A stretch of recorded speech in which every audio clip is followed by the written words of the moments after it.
François a commencé sa 7e saison début mai avec Chantal, son épouse. Ils se sont lancés dans l'aventure du camping naturiste en 2018 et cette année, c'est pratiquement complet tout le temps. Au début, nous avions 90% de Hollandais et de Belges et le reste essentiellement des Français. Et puis on a vu apparaître des Allemands qui sont venus de façon non négligeable. Et on a vu apparaître une clientèle de personnes de la région qui viennent à la journée. C'est-à-dire qu'ils peuvent venir de Besançon, d'Épinal, on va dire entre 30 et 80 km.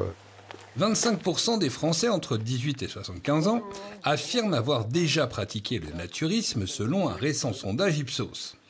Dans ce camping, le à la journée à la côte. Mais il reste ceux qui préfèrent se poser pour plusieurs jours. Comme Jean-Pierre, il est naturiste depuis plus de 50 ans. Sans contrainte, et puis en pleine nature. Moi j'aime bien la nature, je suis originaire de la région, donc j'aime bien les bois, les vaches.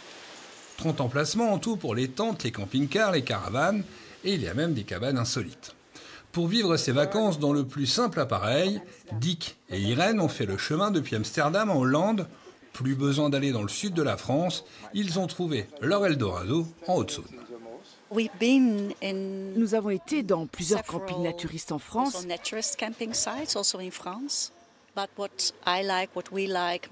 Mais nous aimons particulièrement celui-ci car il y a différents espaces et les emplacements sont étendus. Il y a beaucoup d'intimité.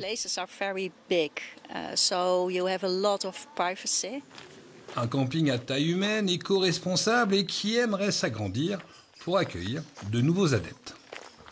Une demande qui est de plus en plus forte pour le camping. On est à saturation en juillet et août. Actuellement, vous ne pouvez quasiment pas réserver un locatif pour juillet et août. C'est plein. Le naturisme a le vent en poupe en Haute-Saône, mais François et Chantal réfléchissent à peut-être passer la main pour que perdure cet endroit unique en Franche-Comté